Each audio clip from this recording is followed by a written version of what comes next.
చెత్త కుప్పలో పడేసిన ఇంటికి తిరిగొస్తున్న బొమ్మ. ఇది రియల్ హర్రర్. మీరు అన్నబెల్ సినిమా చూసారా?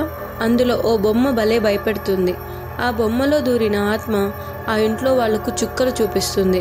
పిల్లలు వెంటపడుతూ గుండె దడ పుట్టిస్తుంది. ఇలా బొమ్మల చుట్టూ తిరిగే దయ్యాల కథలు ఇంకా చాలానే ఉన్నాయి. అయితే అది సినిమాల్లోనే చూడడం వల్ల అంత కల్పితమే అనుకుంటాం. కానీ మెక్సికోలోని హౌస్టన్లో నివసిస్తున్న ఎమ్లీ మడోనీ మహిళ ఇటీవల ఫేస్బుక్లో పెట్టిన భయానకమైన పోస్ట్ను చూస్తే అస్సలు నమ్మలేం. డిజ్నీ సంస్థ నిర్మించిన ఫ్రోజన్ సినిమాలో ఎల్సా అంటే పిల్లలకి ఎంత ఇష్టమో తెలిసిందే. క్రిస్మస్ రోజున ఓ వ్యక్తి ఆ మహిళ కుమార్తె అరేలియాకు ఎల్సా బొమ్మను బహుమతిగా ఇచ్చాడు. అయితే అది సాధారణ బొమ్మ కాదని తెలుసుకోవడానికి వారికి ఎంతో సమయం పట్టలేదు. ఆ బొమ్మ స్పానిష్లో మాట్లాడడమే కాదు, పాటలు కూడా పాడుతుంది. అయితే అది స్విచ్ ఆఫ్ చేసిన తర్వాత కూడా పాట పాడడమే చిత్రం. చివరికి బ్యాటరీలు తీసేసినా అది పాటలు పాడడం ఆపకపోవడం చూసి ఎమ్లీ ఆమె భర్త మ్యాట్ హడలిపోయారు. ఆ బొమ్మకు దయ్యం పట్టిందేమో అని ఎమ్లీ ఆమె భర్త భయపడ్డారు. అది ఇంట్లో ఉంటే అరేలియాకు కీడు చేస్తుందనే ఆందోళనతో మ్యాట్ దాన్ని బయటకు తీసుకొని విసిరివేశాడు. కానీ అది మళ్ళీ ఇంట్లో ప్రత్యక్షమైంది. ఒక్కసారి కాదు, ఇలా 2 సార్లు జరిగింది. తన భర్త మ్యాట్ దాన్ని బయట పడేశాడు. కానీ అది వారం రోజుల తర్వాత మళ్ళీ ఓ చెక్క బల్ల కింద కనిపించింది అని ఆమె పోస్ట్లో పేర్కొంది. దీంతో దాన్ని చెత్తను వేసే సంచిలో పెట్టింది. బయటకు రావడానికి వీలు లేకుండా సంచి అడుగున పెట్టి చెత్త వేసింది. ఆ తర్వాత చెత్తను తీసుకువెళ్లే వాహనంలో పడేసింది.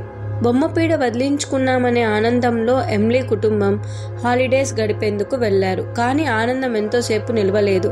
ఇంటికి తిరిగి వచ్చిన తర్వాత మళ్లీ కనిపించింది.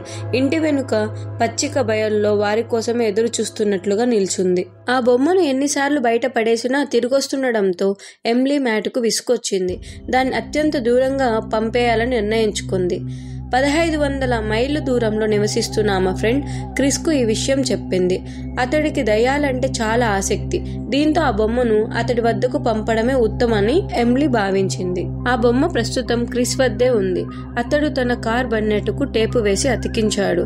ప్రతిరోజు అతడు దాన్ని కనిపెడుతున్నాడు అని ఎమ్లీ చెప్పింది. అయితే అది మళ్ళీ ఎమ్లీ ఇంటికి తిరిగి వెళ్ళిందనే గ్యారంటీ లేదు. కాస్త ఆలస్యమైన తప్పకుండా అది ఎమ్లీకి హాయ్ చెప్పవచ్చు. ఈ పోస్ట్ వైరల్ కావడంతో ఎమ్లీ దీన్ని ఫేస్బుక్ నుంచి తొలగించింది. ఈ పోస్ట్ చూసిన కొందరు ఆమెకు రకరకాల సలహాలు ఇస్తున్నారు. ఆమె పెట్టిన పోస్ట్ కు నెటిజన్లు ఇలా కామెంట్ పెట్టారు. మీరు ఆ బొమ్మకు నిప్పు పెట్టాల్సింది. ఒకవేళ అది మంటలకు అంటుకోకపోతే అందులో ఆత్మ ఉన్నట్లు అని ఒకరు కామెంట్ లో తెలిపారు. మీ పోస్ట్ నాకు చాలా బాగా నచ్చింది. ఆ బొమ్మ మళ్ళీ తిరిగి వస్తే తప్పకుండా మాకు చెప్పండి అని పేర్కొన్నారు. ఇంతకీ ఆ బొమ్మ ఎందుకు అలా ఇంటికి వస్తుంది? వారు చెప్పినట్లు నిజంగానే అందులో ఆత్మ ఉందా లేదా ఆమె చెబుతున్నది ఫేకా? దీనిపైన మీరేమంటారు?